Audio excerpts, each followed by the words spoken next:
Assalamu alaikum and good morning. Good evening if you are joining from Pakistan, or a very good morning if you're joining from the West Coast. My apologies again, Harun. My name is Zishan Salahuddin. I'm the director for the Center for Regional and Global Connectivity at Tabadlab. Tabadlab is an advisory services firm and a think tank based in Islamabad in Pakistan. Our policy roundtable today focuses on Afghanistan. It is August 30th, 2023. It's exactly 2 years since the last American C-130s took off from Kabul and control was given to the Taliban, and almost 2 years since the formal start of the Interim Islamic Emirate of Afghanistan, or the IEA's regime in Kabul. Our discussion will focus on terrorism, counterterrorism, security, trade and regional connectivity, women's and minorities' rights and women's education. Each one of these topics now, we could spend a significant amount of time, the next several hours, if we really wanted to, discussing and dissecting.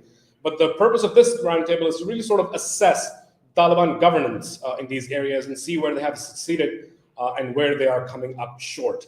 A bit of a scorecard, if you will, and hopefully potentially a path forward.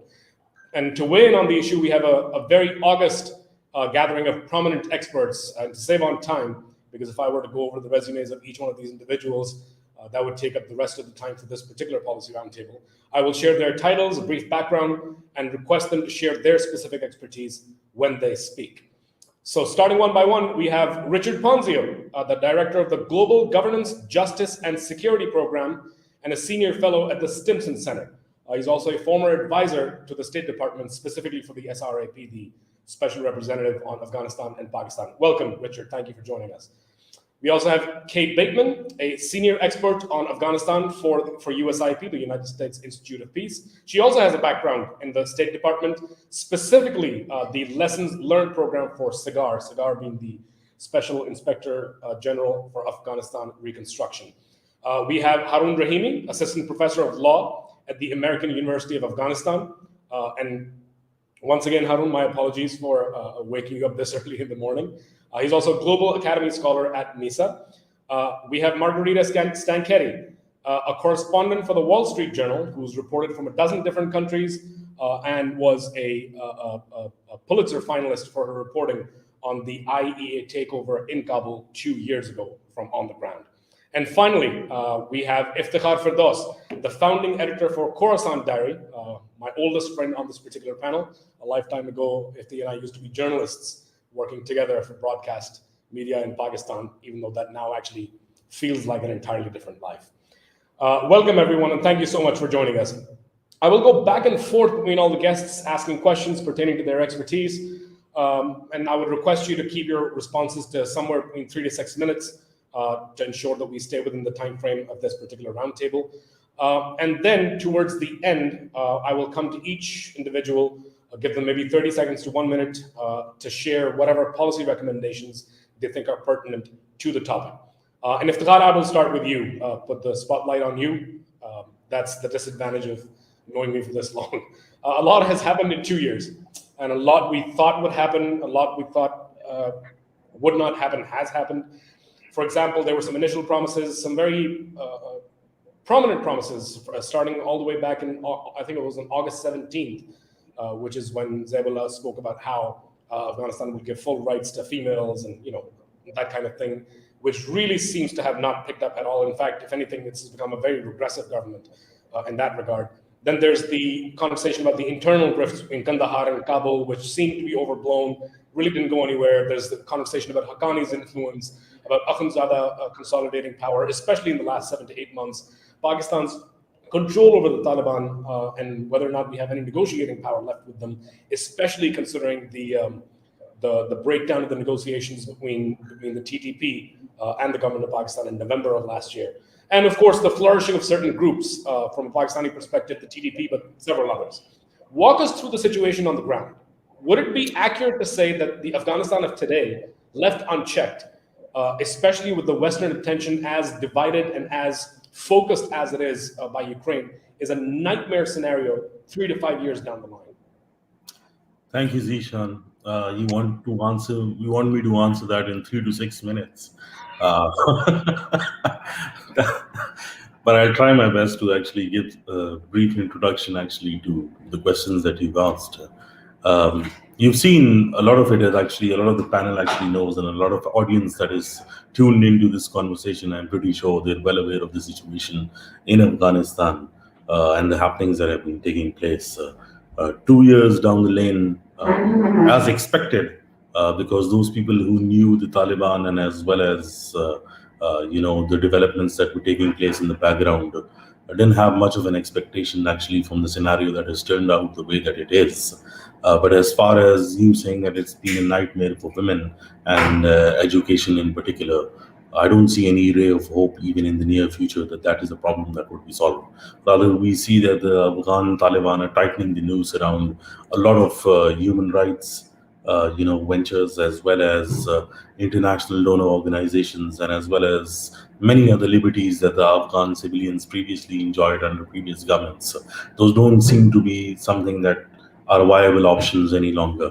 But as far as the situation in Afghanistan is concerned, if there's one thing that's got better internally in Afghanistan, the first part is at least, their security, which in comparison internally to Afghanistan is better than what it was previously.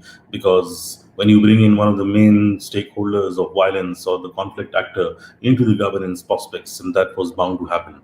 But obviously, the problems from ISKP and international trends that suggest that AQC, Al Qaeda Central, is actually fomenting itself once again in Taliban. Those are international concerns that still remain. The second thing is, as far as cross-border trade is concerned, because initially when we look into the analyses that were in comparison to Ashraf Ghani or the Karzai regimes, in comparison to the Afghan interim government now, we do see that the trade surplus has sort of expanded in terms of the control that the Afghan Taliban enjoy on the borders. But obviously, that is not itself enough to sustain an economy within the governance level itself to cater to the needs of the people. And obviously, as winter is approaching, there would be requirements of heavy assistance from international communities. Whether that comes in or not is an altogether different question. The third thing that you actually touched upon is the security concerns, not just for Pakistan, but also generally to the neighboring countries in Central Asia and particularly also Iran. We've seen the blame games from Iran and Pakistan in the past few months continuing continuously. Plus, we've seen an escalation of violence, not just in Iran, but majority of it actually taking place in Pakistan. Whether Pakistan actually enjoyed any leverage over the Afghan Taliban initially, I think that one of the basic, this was my own analysis since the beginning, that for a starter, Pakistan did not actually enjoy a lot of leverage on the Taliban. But obviously, there was a lot of show to it to actually say the illusion of control. But I think that one of the things that has actually developed now is the understanding within the Pakistani system as well that despite the fact that the expectations were something else, things that turned out to be something very, very different. There is an understanding in Islamabad that there needs to be a review of,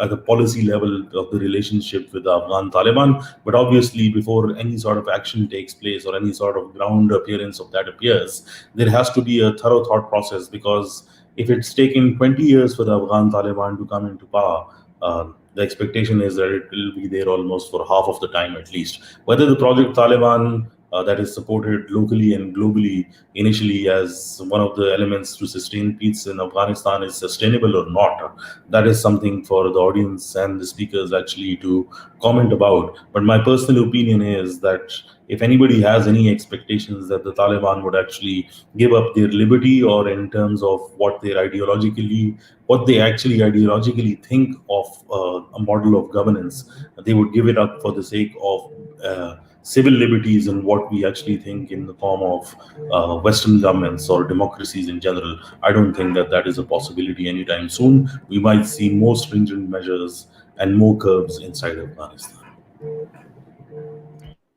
Thank you, Iftikhar. That was very comprehensive, and I think that sets a good contextual stage for the rest of the conversation. I'm very interested in coming back to some of the points that you have raised, including this idea that we're not really going to go anywhere. There isn't really any hope of any kind of forward momentum, particularly in terms of civil liberties and service delivery in that regard.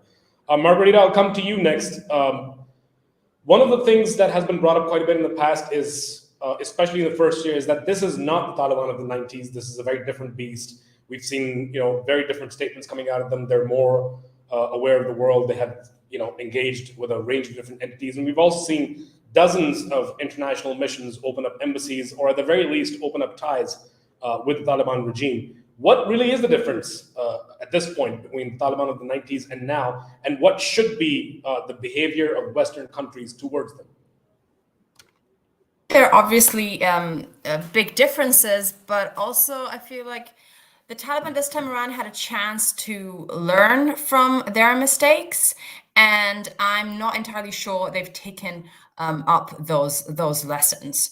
I think that by failing their own people, the Taliban really missed a tremendous opportunity to create, to have, to make Afghanistan a safer place, but also a place where, unlike in the 90s, women could have a role in society. And also, they missed out on the opportunity of being able to gain international legitimacy and potentially also recognition. I mean, in terms of the main differences between the 90s and today, of course, the Taliban have more experience at dealing with other countries, with representatives from other countries, so they're diplomatically much more adept. Also, of course, when it comes to, for example, women's rights, the situation is terrible, but not as bad as it was in the 90s when, even primary school girls were barred from education. But I still feel that, I think the main feeling I got going back to Afghanistan after the Taliban took power is a sense that, there was an opportunity there. The West was open towards the Taliban. They had a chance to be part of the international community. And many Afghans believed that their life would continue, if not in the same way, in a similar way to what it was under the Republic, and that women especially could still play a role in society. And instead, what we've seen is, progressively all public spaces closing to women. And frankly, when you think the situation cannot get worse, it still does. And that's very much linked to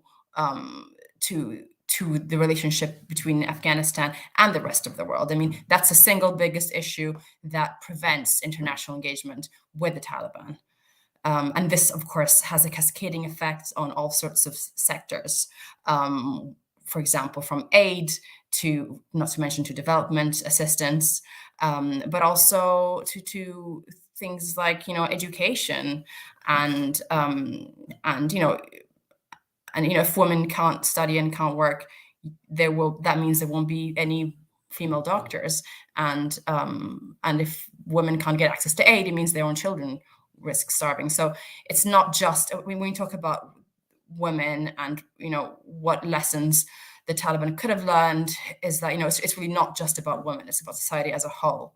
And I think there's this terrible sense of frustration that the Taliban failed to take up these lessons from the past. And of course, the Taliban are not completely united. It's very clear there are deep differences within the movement, particularly when it comes to women's rights. And it's a small minority that is enforcing this hard line on women. But unfortunately, that small minority, that includes the supreme leader, Akhundzada, are extremely powerful. And they're proving to be really not pragmatic at all and just really ideological.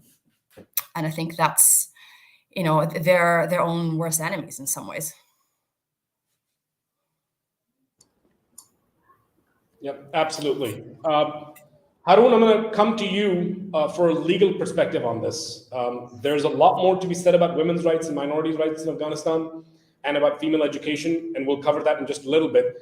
But in order to set the set the stage for some of the rest of the conversation, I'd like to ask you, how is the implementation of Sharia by the Taliban different from, the Islamic tradition? And what tenets of it make it particularly oppressive or regressive from a legal standpoint? I think to understand this, it is important to actually look at what Taliban are saying, the primary sources.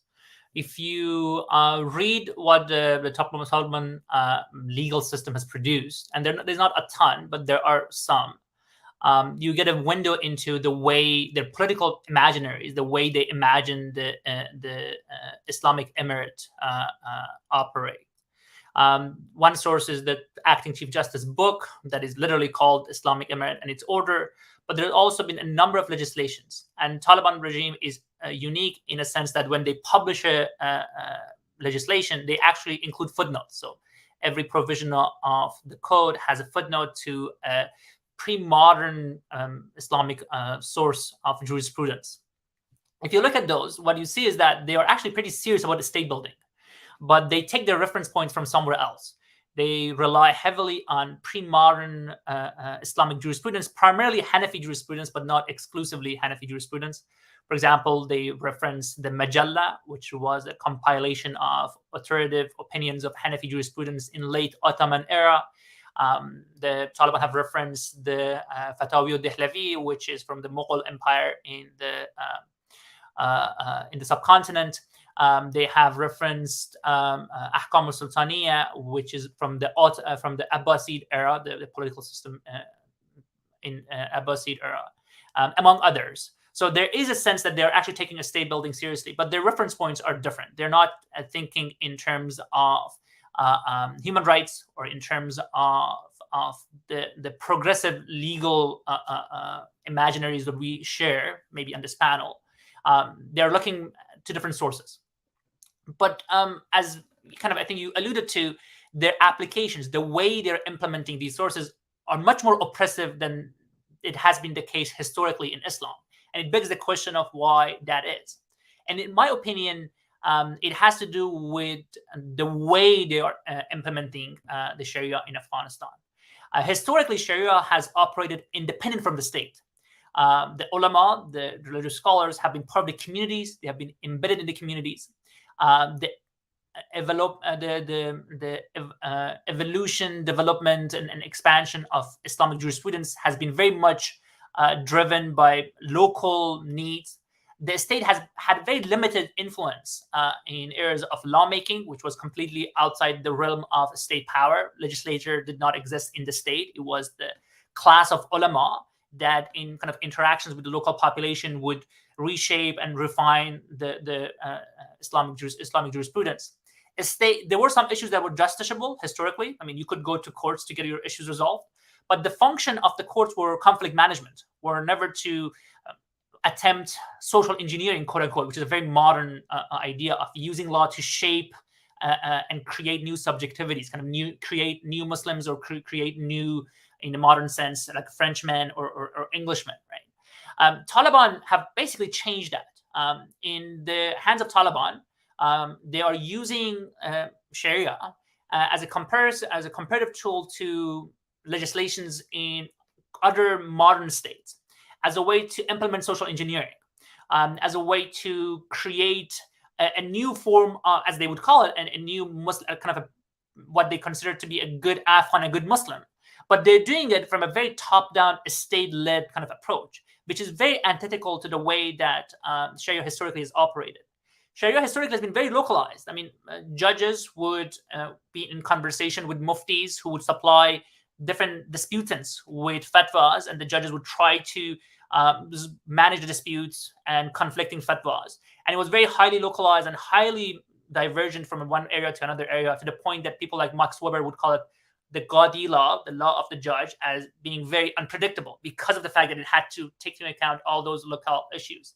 Now you compare it to the Taliban, where they have muftis in courts, but these muftis are all appointed from Kabul. They receive similar trainings based on similar books. There were trainings in Kandahar based on the books published by the acting Chief Justice. And the entire modern state, which obviously was without precedent in Islamic tradition, is mobilized, be it health sector, be it education, be it media, be it transportation, to implement this notion of Sharia being a tool for social engineering, for changing people, to creating a new kind of Afghan Muslim. What they're doing in the latter project is very much a modern project. It's something that makes their operation very oppressive. To take the example of, for example, access to education, to say that girls don't can have the right to receive an education presumes a state education, something that is not does not have precedent in pre-modern sources. Education was always a society issue; it was not a state issue. To say that women cannot receive health if they are not accompanied by a male companion assumes that there is a control of the health service delivery by the state, and the state sets up the rules as to who gets access. Again, it's a very different world than the world of pre-modern Islamic jurisprudence or Sharia. And that's what makes Taliban very oppressive, because there are, even though the substantive rules seemingly come from pre-modern Islamic jurisprudence, the way they're implementing it is to use the apparatus of nation state and engage in projects of social engineering, the modern project of social engineering that leaves out all the pluralities, the messiness, and all the the local considerations that were taken into account the way organically Sharia used to operate. Absolutely. Thank you, Harun. I think this is such an important part of the conversation, because I think truly understanding where they are coming from, where they are drawing their legislative inspiration from, how they are justifying it, and how that is actually being used as a modern tool for social engineering is key to not just understanding some of the issues that currently exist in Afghanistan, but also coming up with potential solutions for it. For example, I wouldn't put it past individuals working on the problem in Afghanistan to see how religious leaders can be persuaded to speak to the Taliban to make a better case for a more inclusive, a more female-friendly level of policymaking. And I guess that's my next question that I'm going to come to Kate with, continuing some of the points that Margarita also raised, and really sort of speaking about what is the actual on-ground situation for women right now. I know Iftikhar in the very beginning was very clear on the fact that we shouldn't really have any hope, and that people that knew the Taliban knew that this was going to only get worse, and it is going to get significantly worse even moving forward. And I'll call it what it is, Kate. I'll call it exactly what it is, or at least what I think it is. This is female apartheid for all intents and purposes. Just 3 or 4 days ago, there was a new decree banning females from public parks. So I guess my question to you is, A, what is the actual situation on the ground? And is there anything that can be done, especially in light of what Harun has said, to help us or help form a more inclusive government and adopt more female-friendly policies? Yes, thank you, Zishan. I'd like to, first go to your first question regarding, what does the situation actually look like for women on the ground? As Margarita said, and you've just emphasized, what the Taliban have decreed and are largely enforcing is effectively a gender apartheid and erasing women and girls from public life and from all access to public spaces. And as any human being can imagine, that is just not just an enormous infringement on their human rights, but a real threat to anyone's mental health and physical survival as well, especially for female-headed households and their children and their families. So to talk about some of those decrees, though, it's an enormous number. It's upwards of 65 to 70 of the edicts issued in Kandahar are focused on women and girls. And I'm sure the audience is familiar with the ones that have been largely in the press: the ban on education for girls above grade 6, the closing of secondary schools, the ban on women attending university, the very early ban on co-education, the closing of some medical clinics, even those dedicated to serving women, banning women from work, from their mobility, from traveling certain distances without a mahram, and the ban on women working for NGOs. As including for the UN. So these have received a lot of press coverage, but I could mention a couple others that have been so destructive, such as there are thousands of divorce cases that were decided under the Republic that have been invalidated. There's a ban on entering medical clinics without a mahram. and they've stopped issuing driver's licenses for women. This is just really a total, an attempted total erasure of women from the public sphere. And the results of this are going to be, are bad for the whole country, not only for women and girls. They're bad for families.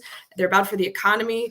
The Taliban, the country as a whole, is losing out on the intellectual and productive capacity of half of the population, and the toll it's taking on women and girls is cannot be underestimated, cannot be overstated.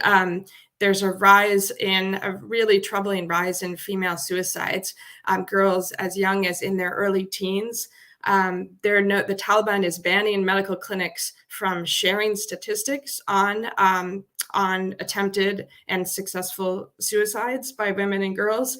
They're not publicly sharing that data, but there was a report in The Guardian recently on that a third of based on informal data shared informally in a third of Afghanistan's provinces, suicides have risen so greatly that Afghanistan is the only country in the world where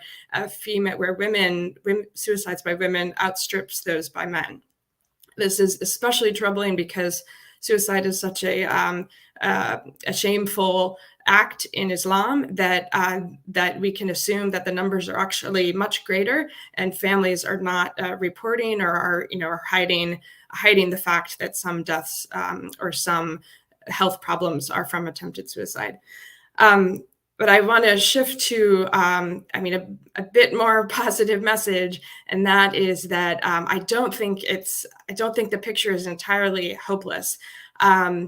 For all the harshness and brutality of these policies, there is evidence that the Taliban they're not monolithic, and there's evidence of some variation in how the decrees are implemented and enforced. That puts the international community and those who wish to see more progressive policies in this strange catch-22 situation, because any positive signs of Taliban local or national level officials who are open to some adjustment can't be publicized, can't be really spoken about, because inherently that will calling any public attention to those accommodations threatens those accommodations being able to continue. So I think we can see some variation on the ground, but I would advocate for increased engagement with the regime overall in an effort to gradually over years socialize them to international standards. Thank you. Back to you. Thank you, Kate. And Iftikhar, I want you to bookmark this particular part of the conversation, because I think I will eventually come back to you, particularly on the points that you raised, but also the point that I raised earlier about Akhundzada really kind of consolidating power in the last few months. I've heard stories of how even tier 3 and tier 4 appointments have been made directly from Kabul in order to ensure that his influence is exerted in just about every corner in every province. Richard, I'll come to you next. We've been speaking of inclusivity. Is there any kind of a hope for an intra-Afghan dialogue moving forward? Are there any initial steps that can be taken? Can they be influenced in any capacity?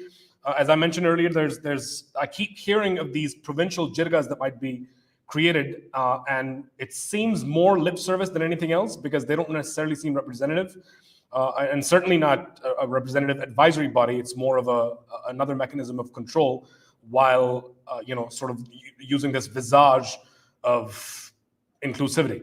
So do you think there's anything that can be done for an intra-Afghan dialogue or a more inclusive process there?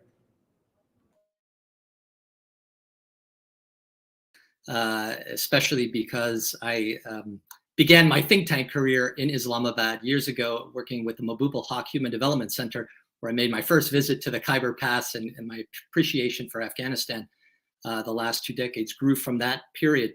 I enjoyed each of the contributions from our thoughtful panelists. And before I turn to your specific question, I would note that the humanitarian situation needs to be the order of the day. I'm sure we'll come to specific questions on what can be done in the short term, the development situation, the poor governance of the Taliban regime. But I'm so glad you brought up the intra-Afghan dialogue, because many people sweep it under the rug. It's not an issue anymore. There's no hope, but there has to be hope. If we're going to get to the core of the issues, they're still unresolved. And by way of responding to your question, let me remind our audience that there was the U.S. Taliban agreement by early 2019. By the end of 2019, going well into 2020 and up until the takeover by the Taliban, once again in August of 2021, the intra-Afghan dialogue was well underway. Abdullah was leading the national delegation. There was this big dance that it didn't involve the government of Afghanistan led by Ashraf Ghani at the time. There was a big, rather large, especially Afghan people's delegation with women in it, people like Fatima Galani, which I'm going to come to in a minute because of her important work on the Afghanistan Future Thought Forum. But just to note that here in Washington, as far as I'm aware, and we're hosting Tom West, the U.S. representative for Afghanistan, based at the State Department in 2 weeks' time at the Stimson Center for an update. And one of the questions I plan to pose is, does the U.S. Taliban agreement still exist? And therefore, that was always stage one to the real focus, which of U.S. foreign policy at the time, and needs to be the focus today, is my personal opinion. And that is, we need to revive the intra-Afghan dialogue, even if it means baby steps at this time. So indeed, the Afghan Future Thought Forum, it just held its 7th meeting, led by a famous female leader in Afghanistan, Fatima Galani, very prominent in human rights and leading the work of the Afghanistan Red Crescent Society for many years. But her work through this important body, which brings together diverse stakeholders from across Afghanistan, including Taliban participants, men and women, and former government officials. And they're all about producing practical solutions for long-term peace and recovery in Afghanistan.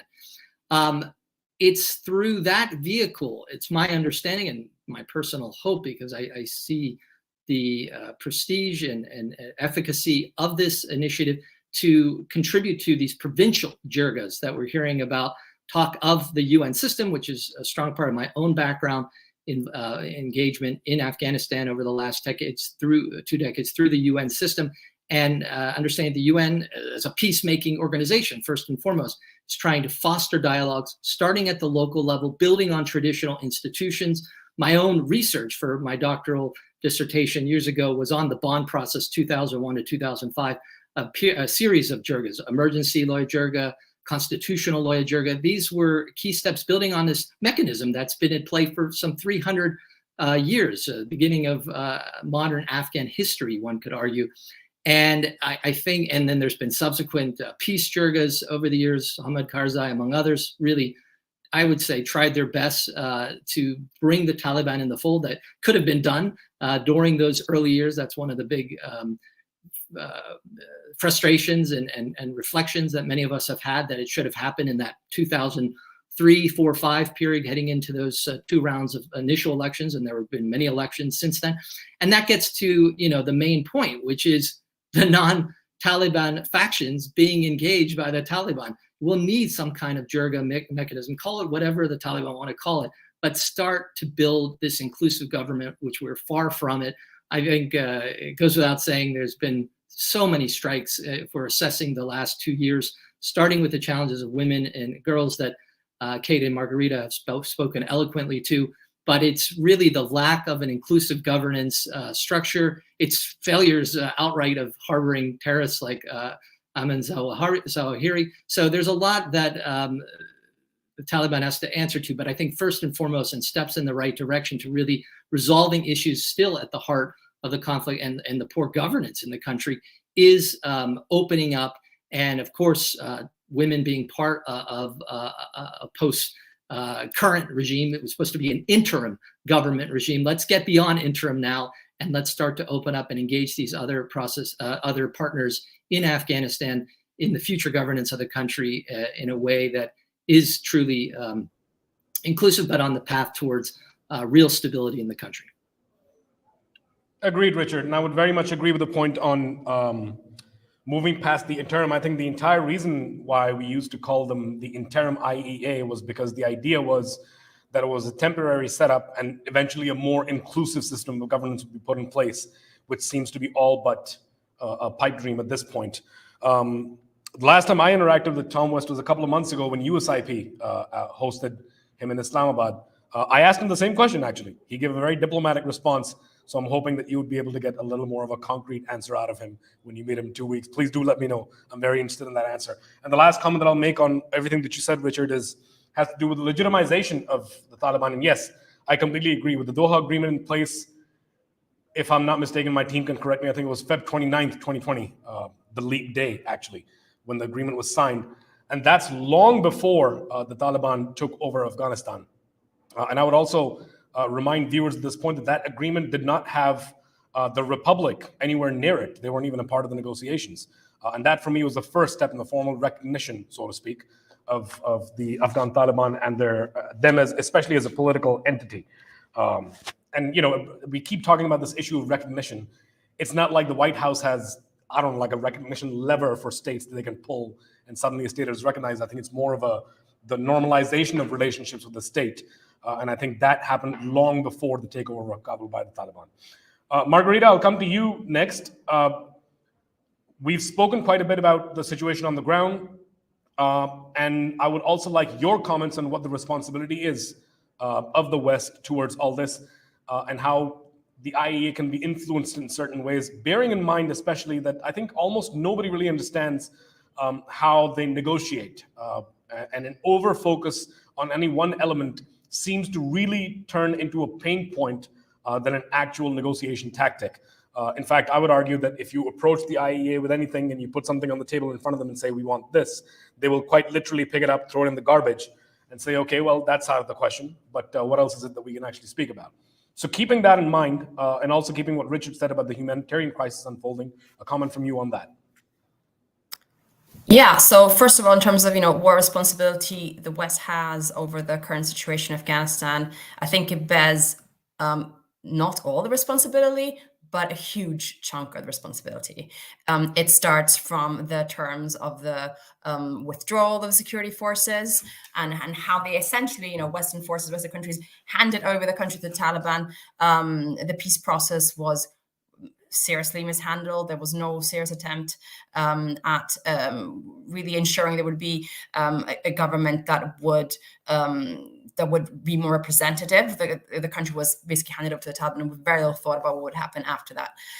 It's also responsible because during the years of US and international military presence, there was, and under the Republic, there was an incredibly corrupt economic system that was unable to provide for the Afghan people once that money went. There was no real, so the moment the money went, the economy collapsed, and that is why we're seeing some, 2/3 of Afghans need aid to feed themselves and their family. Of course, the West is not ignoring the problems in Afghanistan. Western countries, in particular the United States, remain the primary donors to Afghanistan, but the funds are barely scratching the surface of what is needed to meet basic humanitarian needs. Of the $3.2 billion in the UN's revised humanitarian appeal for Afghanistan for this year, only 27% of it has been funded. That means less food for people to feed their families, and worse healthcare for everybody. So insofar, the West has responsibilities. It is trying to help in some ways. Of course, I think it's a really good question, what the West should do towards Afghanistan. On one hand, no one wants a situation in which the Taliban are rewarded for bad policies, in particular when it comes to women. At the same time, not providing that aid means that everybody, women included and children, will suffer more. So how do you strike that balance? How how much do you help Afghanistan without, creating a situation in which you're kind of, without wanting to kind of legitimizing and helping the Taliban in their course. And that ties with the question you're asking about, how do we influence the Taliban? For sure, the Taliban's domestic policy has been a key determinant of to what extent and how Western countries have been willing to engage with it. Recognition is not even on the table. I mean, so long as women can go to school, that's an issue that won't even come up in conversation with the Taliban. The risk, of course, is the politicization of things like women's rights. That on one hand, the West says, if it's very simply put, if you don't reopen school for girls, we won't, there's only so much help we can give your country in terms of aid and development. On the other hand, the risk is that the Taliban could also use that as leverage over the West, saying, we won't open, you can't tell us what to do, and we won't bow to Western pressure. We've stayed true to our, ideas and our ideology for decades while we were an insurgency. You can't tell us what to do now. And you're absolutely right that, who are these conversations happening with and between Western representatives and the Taliban? And I think a big problem is that many of the kind of interlocutors on the Taliban side have quite limited weight, and people who really call the shots are very hard to get to. And people like Habatullah Akhundzada, he isn't one to talk to the West. So yes, you can have a conversation with Taliban representatives, but will that make any difference or not? And they, they also know, they clearly know, even Habatullah Akhundzada knows very well that the extent to which the West is willing to help Afghanistan depends on things like minority rights, and the rights of women, but they don't care. He's making it very clear that he will stay true to his views and won't bow to pressure. So I think the Western countries in a very difficult position, and there is no clear answer, clear solution to how to engage. One thing I will say is that you do sometimes hear people saying, okay, there should be a military response to this. That I think would be a mistake, because the only good thing that's come out of the Taliban takeover has been that the war has ended and that security has much improved. So I would say that would absolutely be the wrong thing to do. Agreed, Margarita. I would say we have not just the last 20, 23 years, but also perhaps several centuries of proof to say that a military solution simply does not work in that part of the world. And I would very much agree with you on the leverage point. I think this is something that you wrote about, I wrote about. Iftikhar screamed about this at the top of his lungs in the first year when the IEA took over, that Afghans would starve to death, would freeze to death, and there would be mass casualties once the winter season came about. The international community stepped in, and none of that happened. And the net result of that is that the IEA now knows the international community will not abandon the Afghan people and will continue to send in north of, Iftikhar, you can correct me if I'm wrong, somewhere north of $50 million every week in order to ensure essential service delivery and access to certain items to make sure that the Afghan public does not suffer. And for good or for bad, mostly for bad, that's also not something that the international community can give up on, even if it might not expand the development aid that goes into Afghanistan. My next question is to both Kate and to Iftikhar. I think the recognition issue is something that we've talked to death. I think engagement is necessary, and any kind of isolation of Afghanistan leads to some of the nightmare scenarios that we've spoken about. But what really is a viable path forward, Kate, for U.S. engagement in Afghanistan, or perhaps even expanded engagement? We've seen some hints of that, particularly with Tom West in the last few weeks. And Iftikhar, the same question to you, but perhaps weigh in on the Pakistani side, as well as some of the immediate regional neighbors. And Iftikhar, once you get into your response, if I could also request you to address some of the bookmarking that I did earlier from conversation points from both Margarita and from Richard. Thank you, Zishan. Well, I think that, as you've said, full recognition is off the table as long as the Taliban's harboring of terrorist organizations, and gender apartheid continues, and this exclusionary governance continues. So I think it sounds like the room is, in agreement there. However, if engagement is necessary for practical reasons, and because it's really the only viable path forward, then I think that the U.S. would be well served by pursuing some kind of multi-track framework for engagement, where we try to pursue, discuss different issues with the regime, but don't discuss those in parallel, such that the one issue is not bogged down by lack of progress on another. And I think those conversations have to happen largely quietly. This would not entail an immediate presence in Kabul or anything like that, but to continue with these meetings regionally and so on. And I think the issues that are most urgent and suggest themselves for some kind of greater engagement are border security, regional water management. There are real issues with Afghanistan. Two major rivers, one that flows into Iran and one into Uzbekistan, is the sources in Afghanistan, and those countries are concerned with Afghanistan damming those rivers. And water and climate change issues are really going to be front and center, I think, in the next few years, and it behooves the U.S. to have some role in those discussions. So we could support discussions on regional water management, on counterterrorism, of course, on drug trafficking and trade, and then on the humanitarian situation. I think, as Margarita said, it's not that we don't have leverage with our aid in the humanitarian space, because we seem to, outsiders seem to care about the welfare of the whole population more than the regime does, or at least see it as our responsibility to avert famine and even greater crisis. But at the same time, we've seen the Taliban be receptive to aid, and that should be a starting point for some discussions. They've indicated interest in drug addiction, addressing heroin addiction or opium poppy addiction in the country. And I think we should pick up on areas where they've indicated a willingness to talk. And I think we should keep in mind, though, that in the public, in the media and in the public sphere, the Taliban are going to be, sometimes the most extreme voices are in the press.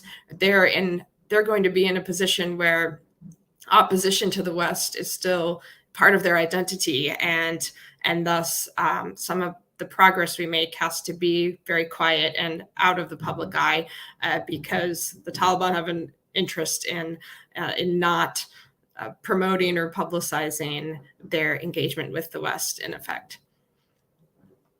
Back to you. Yeah, thank you, Zishan. And I'd like a little time in terms of explanation, because there were a couple of points that were made over here. The first part is in terms of consolidation of power, as you touched upon it. And I think Kate was the one who was speaking about it, and you were the one who actually asked the question. We've seen a trend of consolidation of power. And actually, it was to the extent that the UN monitoring report this time actually has a complete section on it, where it actually calls Kandahar as isolationist. And I would actually agree with them in the sense that we do see earlier this year and even last year that some appointments were made, and initially begun with an additional spokesperson that Kandahar had asked for. And we've seen some statements publicly being made, even from figures like Sirajuddin Haqqani and Mullah Biradar, that actually indicate the schisms within. But one has to understand the Taliban before we actually talk of, deviations from their ideology, or in terms of how they actually make decisions, because the spiritual decision or hierarchy is actually very different from how we work in democracies. The Amir Akhundzada, when he actually has a certain decision to be made, that is also dependent upon two particular councils that he has, the Sharia Council and the Rahbari Shura. And then there are shuyukhs that are actually surround him. These are people who, according to the Deobandi tradition of Hanafite Islam, are people who would actually interpret every decision in the light of their understanding of the Sharia. So while the West and the international community in general might have positive statements or what we consider to be progressive Western democratic statements that are palatable to the larger public, from various figures, they are not the ones that are actually making the decisions. And I think that that is a point which actually needs to be understood while addressing decision making from the Taliban or the statements that actually come forward. And obviously, the press will cling on to every form of criticism, as Kate has also said, and I totally agree to that. But when I say that I don't see any hope in terms of larger decision making for things like, women's education or any other such humanitarian aspects, because those technically do not exist within that ecosystem in which those decisions are being made. That does not mean that you do not engage. Obviously, engagement is very, very important, because in order to find solutions, continuous engagement is required. And further isolation from the point that they are at this point actually means disaster. So you don't want to leave Afghanistan to the Afghanistan of the 80s and the 90s. But also, actually, in terms of what's happening right now, it's becoming very, very difficult. For my conversations with various ambassadorial delegations that actually look over Kabul, I can clearly say that it's very difficult for them to actually sustain their engagement with the Afghan Taliban, based on the fact that it actually isn't bearing any results, but also the fact that they also are answerable to their own parliaments and their own public on actually what's actually happening. But also, Zishan, importantly, since you said that what we're doing in terms of with the neighboring countries in Afghanistan, I think there are problems, and the Ukraine problem has definitely affected not just engagement from Central Asian republics, but also the humanitarian aspects of Afghanistan as well. I don't think that it enjoys the kind of limelight that there was, to the fact that something from Afghanistan that is written does not even actually enjoy any longer the headers that it used to make, or the front pages that it actually used to make in newspaper editions as well. So the voices are somewhat stifled. And I think that the West and generally the actors that actually look over for engagement should not abandon the country at all.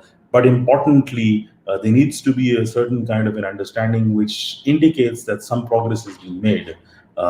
Considering the current circumstances, the progress might be there, but whether it is real or whether it is sustainable, that's a question, and I'm skeptic about it. Thank you, Iftikhar. And I appreciate you still staying within the time limit, despite the fact that I'd asked you about 15 different things to comment on in a very short span of time. I appreciate you, my friend.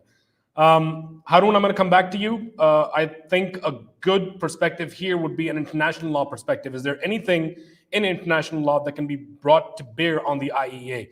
And this is, of course, considering the fact that a lot of international court decisions are not really accepted by the parties unless they're amenable to the actual decision made.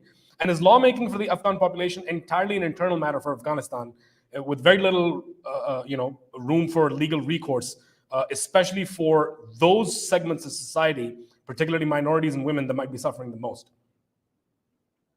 So the value of Afghanistan from the international law perspective may be that it is likely to set a precedent, depending on how the international community responds to what is now being increasingly called gender apartheid, which is not a legally defined term, but at least gender persecution, which is defined under the International Criminal Court statute, the Rome Statute, and to which Afghanistan is a party.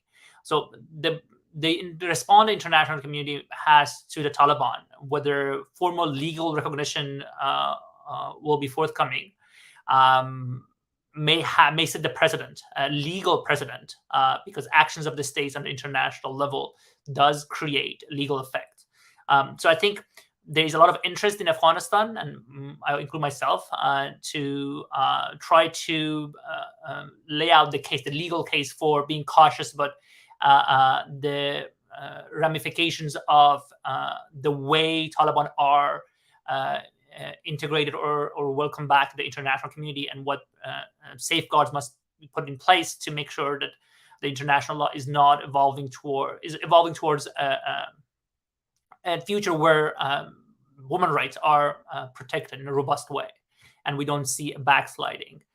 There is obviously pragmatic arguments to be made for engagement, and I think fundamentally, if you look at all people on this issue, generally I think support engagement.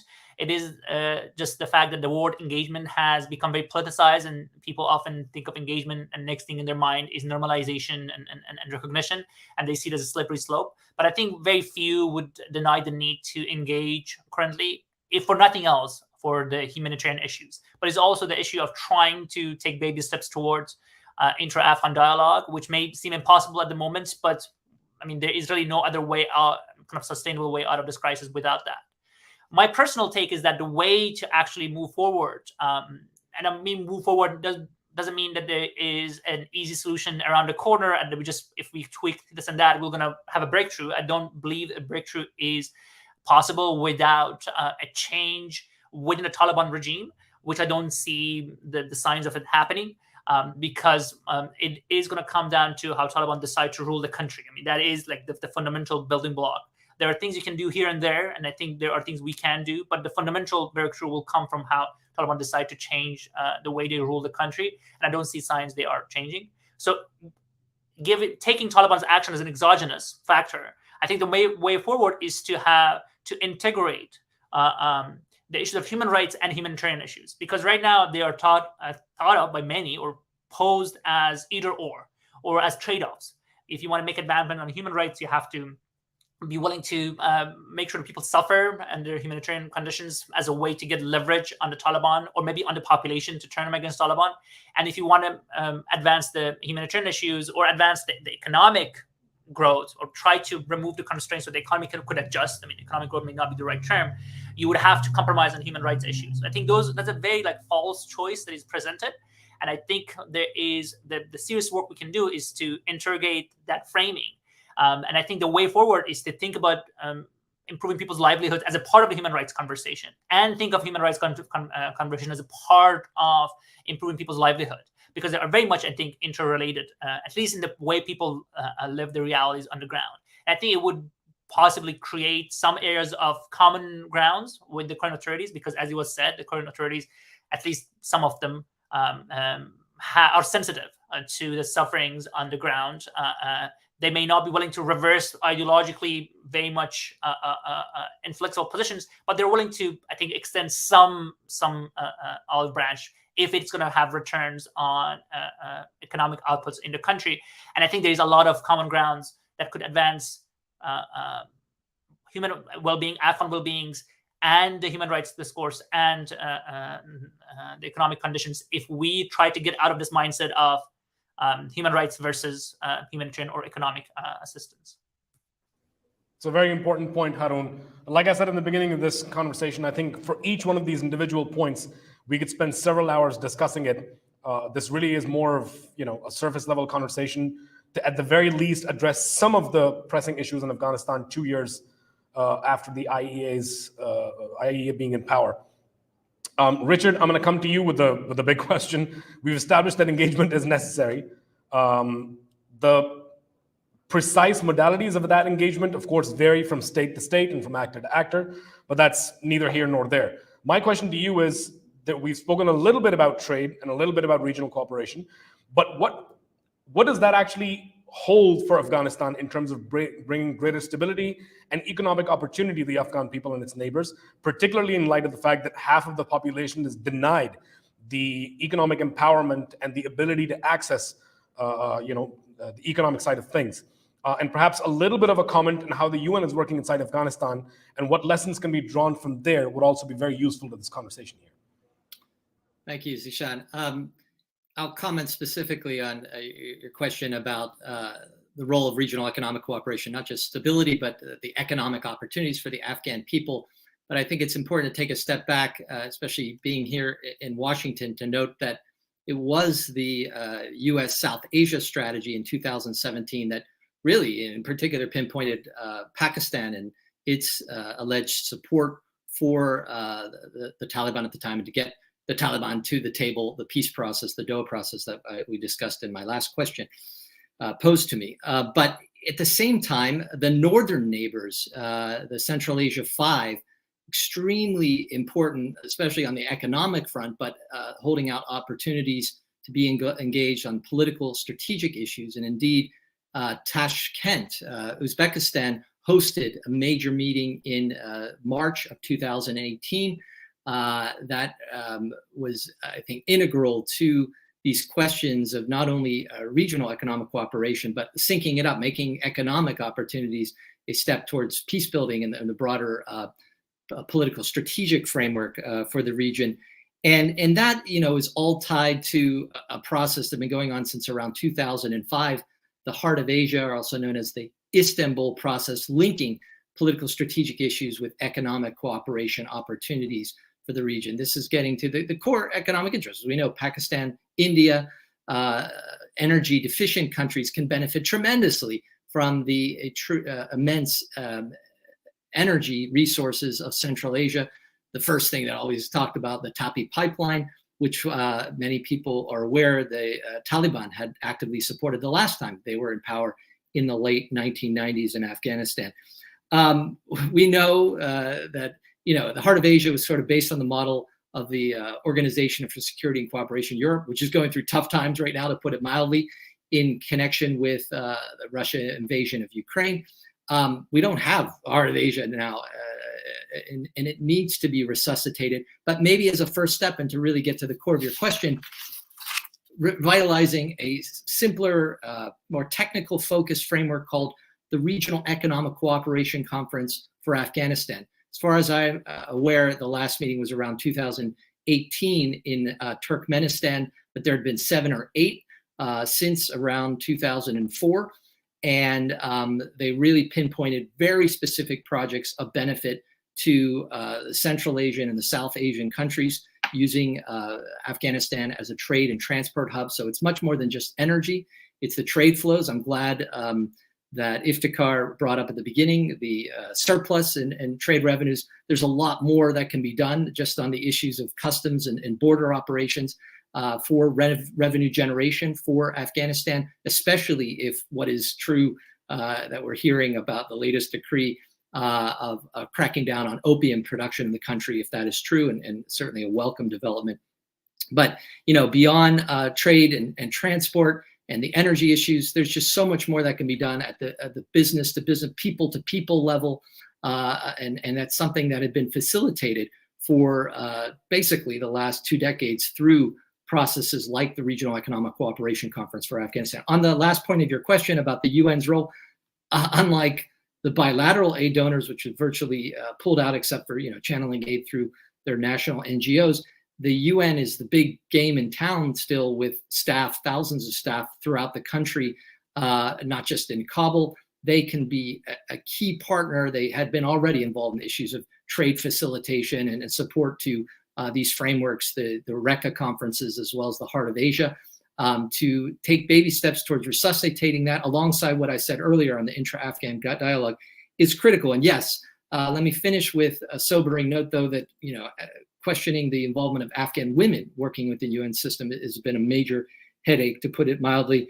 And but it's great that the UN has appointed since September of last year Rosa Otunbayeva, the former Kyrgyz president, not only for issues such as the peace process that we discussed earlier, but on she's from the region, and to be able to speak authoritatively towards the benefits of regional economic cooperation, not just for jobs and revenue creation for the government, that alone has strong merits, but it's the fundamental building blocks for economic peace building, to create yet another incentive for getting people back around the table and building this inclusive governance structure, which is very much missing in Afghanistan today.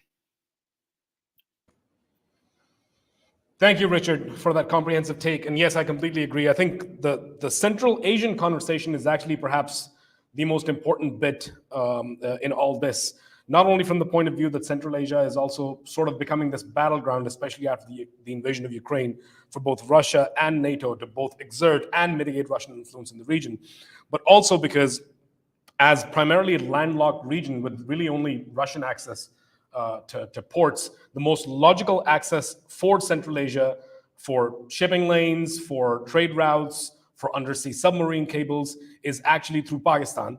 And there's no going through Pakistan unless we actually solve the Afghanistan problem in the middle. Uzbekistan, of course, being the only country in the world that is double landlocked. All of its neighbors are also landlocked countries. Well, not the only one. There's also Liechtenstein, but that's kind of like saying Islamabad is a landlocked city. That's besides the point. I'll go for my final question to Kate. We've had a conversation that seems to be a little bit without hope, I dare say. It doesn't seem like there's a lot of forward momentum. A lot of the things that we can bring to bear on the IEA haven't really borne fruit, and it doesn't seem like they're going to listen to anything unless it has given the color and the tint of there being some kind of Islamic precedent behind it, or at least it aligns with the minority Kandahar leadership that is very much in control. Is there any hope of improvement? Has anything improved at all? Is there anything they've done right? Richard spoke briefly about the drug trade. There's quite a bit of conversation now about how the drug trade has dramatically declined. Ifti spoke about how the security situation has improved. Of course, I would argue that once the principal fighting force against the Taliban has left, security was inevitably going to improve. But yes, that's certainly an area where things have improved. And service delivery in certain areas. So, and if we were to look at that from a holistic perspective, is there any hope that we can derive from those particular areas to be applied to other areas? Yep, thank you, Zishan. Great questions. Again, I could spend a half hour on them, but I think, yes, I mean, we have to acknowledge that one of the reasons for the difference in the Taliban's their macroeconomic management of the country today versus the 90s is that they inherited a largely functioning government, as opposed to what they inherited in 1996 was, a country decimated by already nearly 2 decades of war.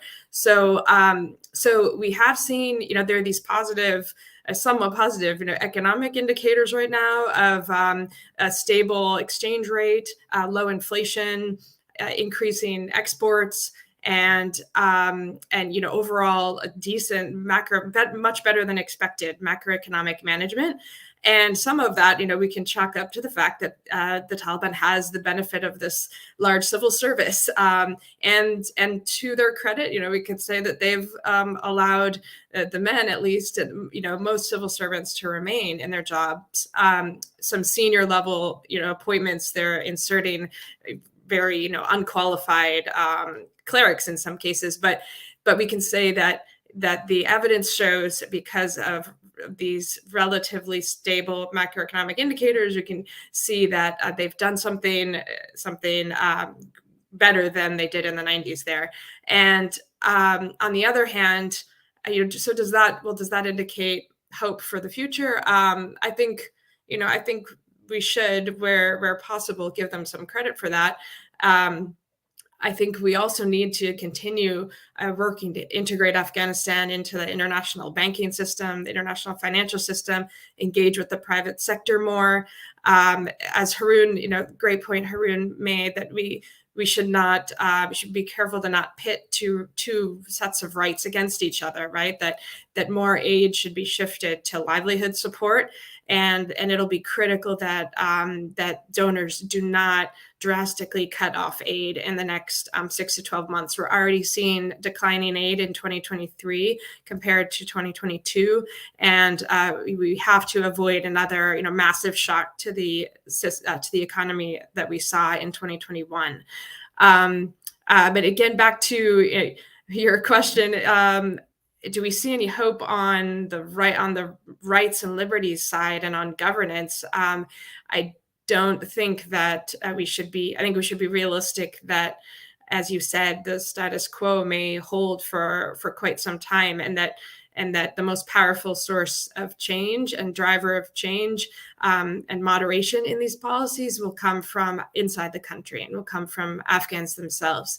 And I think that is actually, I'd rather end on that note, that is maybe the greatest source of hope for us, is that you can't wipe away 20 years of an experiment in democracy and and greater human rights, right? And a whole generation has grown up with that experience, and that doesn't go away. And I'm hopeful that the youth and women will continue to resist in whatever way they can. And I just think we have to be smart about how we support those forces inside the country. Thank you, Kate, and thank you for allowing us to end the conversation on a slightly hopeful note. I think a lot of times when we have these conversations, because of the nature of what is happening and the manner in which things are unfolding, the conversation tends to be a little more bleak than any single one of us would like.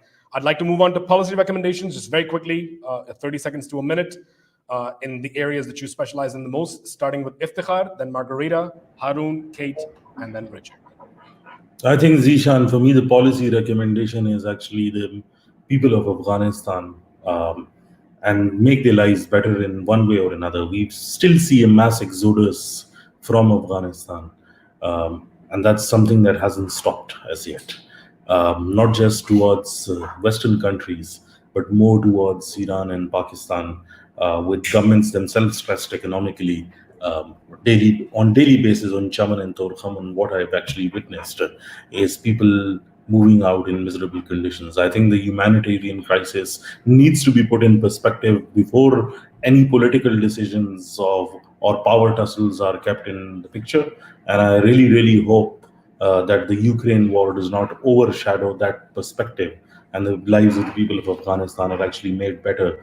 So that, because majority of them moving out illegally or any ways or means that they actually are able to find, and we see them struggling in different ways. So I hope that perspective retains itself and it actually further expands.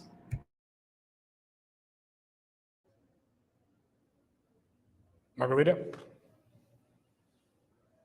Would be to keep women front and center of interactions with the Taliban. That means also engaging with the Taliban, and to be not too ideological about how those conversations are carried out. Sometimes pursuing a position that is too ideological rules out the opportunity to engage on something. So if the goal is really to help Afghan women, those conversations need to happen, and sometimes concessions need to be made. If the only way to get women to go to school is to have a gender segregated school, then that may be a better outcome than girls not going to school at all. So that would be my main policy recommendation. And there's also other ways to help Afghan women right now. There's lots of secret schools, lots of associations that help women learn remotely. So these are all things that can be done and should be done, because if we lose a generation of educated Afghan women, the repercussions of that will be felt for decades to come. Thank you, Margarita. And I completely agree. I think one of the very important points here is that the international community should also be taking a look at some of the areas where there can be some flexibility, instead of approaching it with sort of the single-minded, this is exactly how it needs to be, or otherwise it just simply doesn't work. Harun? I echo most of what have been already said. I would just add that we need a long-term strategy when it comes to Afghanistan. The knee-jerk reactions to one edict or another has been counterproductive. One result of it has been the decline in the interest to fund the humanitarian needs of Afghanistan. I think the way to avoid these knee-jerk reactions is to actually have a long-term strategy for Afghanistan. And I don't mean that Afghanistan is a responsibility of other countries to strategize for, but I mean in terms of the relationship with Afghanistan. And I think the best way forward, as I think many have highlighted or alluded to this, is to support the forms of resistance that exist on the ground. And there are many varied, they are very localized, but they exist. People are finding ways around restrictions. They are finding ways to work sometimes with the authorities or local authorities, sometimes around them. And the best way move forward would be, I think, to empower people on the ground. There have been some good works. For example, I think cash assistance has been helpful because it empowers people on the ground to make choices and then navigate the existing restrictions on their own and hopefully towards the better outcomes. I think more of those would be better than some grandstanding position and putting our international community or different countries putting themselves in a position where it becomes a matter of either or reputational harm to engage with the country, and then we may be sleepwalking towards a scenario where all the worst things that could come true in Afghanistan will come true because we have basically locked ourselves out of a way to be able to support the forms of resistance that is actually going on in the ground. Maybe not be as visible, may not be as big as many hope, but they do exist. Thank you, Harun. Kate, and then finally Richard.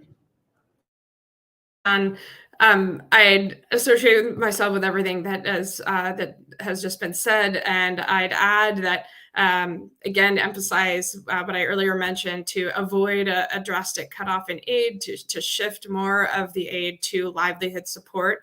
We're hearing increasingly from the ground that the major grievance around the country is the lack of jobs. I also mentioned again integrating into the international financial system. But on rights, I think, as Harun just said, a long-term strategy is really important, and that I think much of the messaging and engagement on rights issues should be more heavily, weighted to come from Muslim majority countries.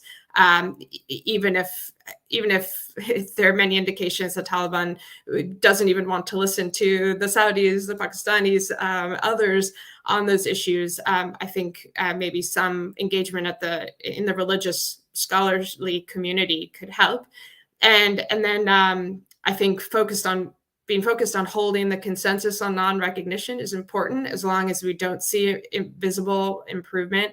And then finally, I want to make the point on education that it's not only about children, all children, girls and women having access to education, but it's what kind of education. And we need to pay attention to the increasing madrasification in the country that is really concerning. And there are, most Afghans want a well-rounded modern education for their children to help their country be competitive, and that should be supported and resources provided for. Thank you, Kate. Richard. I'll just return to where we started. Issues such as an intra-Afghan dialogue, taking the baby steps that are necessary, whether it's the work of the Afghanistan Future Thought Forum, provincial jirgas, working towards this inclusive peace jirga that has been long missing, we thought would have been possibly in the first year of the Taliban. We need to couch everything in Kate's term of a long-term strategy. That's absolutely what is warranted. Similarly, on the regional front, we're not going to have a regional political security economic forum like Heart of Asia anytime soon, but it's absolutely needed for Greater Central Asia. Take these baby steps by revitalizing the regional economic cooperation forum for around Afghanistan as a first step. Let me finish though by noting, I hope I made clear, and I think others on this panel echoed, we shouldn't be tying condition humanitarian aid. The crisis is still grave. It's, there's droughts still in the country, still coming out of the effects of the pandemic, let alone the immensely poor governance of the Taliban regime. But development aid, and then this issue of recognition, state recognition of the Taliban regime, there are, I think, key leverage points that we can still utilize. There are still Afghan embassies operating, and I think almost 24 countries, but not under the writ of the Taliban regime. They're depending on their customs revenue. But a bigger issue for the Taliban is coming up in New York, the annual meeting of the UN General Assembly. And yet again, Afghanistan doesn't hold a seat, just like it did not hold one in the 1990s. I think it's critical that regional countries continue to convey to Afghanistan the right messages. You can't choose your neighbors, you have to live with them. And we can only hope that we are nudging them in the right direction. But it's a global integrated world today. And so I think the major global powers also have a critical responsibility. And I think, as we said, staying involved, having a long-term game, being the ones that have the watches that know that staying engaged is going to be in everybody's interest, starting with, first and foremost, the Afghan people. Completely agreed, Richard. I think isolation is not the path forward. Engagement and regional cooperation, I think, are two of the key things to try and ensure that some of the positive changes that all of us want to see in Afghanistan do end up happening. I think the conversation here just highlights that this is a very complex set of issues that will take coordinated efforts from a very large number of actors and states to bring about any kind of moderation or positive change. And this is just the tip of the iceberg in terms of continued engagement, in terms of solution-oriented discussions, and in terms of policy recommendations. Thank you, Iftikhar Firdaus, Margarita Stanchetti, Harun Rahimi, Kate Bateman, and Richard Ponzio. I'm very grateful for both your time and your perspective. You can see their contact information in the form of their Twitter handles across our social media and their contribution to this very complex, multifaceted situation. Thank you, guys. I appreciate your time. My name is Zishan Salahuddin, and this has been another Tabadlab Policy Roundtable. Thank you for joining us, and we will see you on the next one. Take care, and Khuda Hafiz.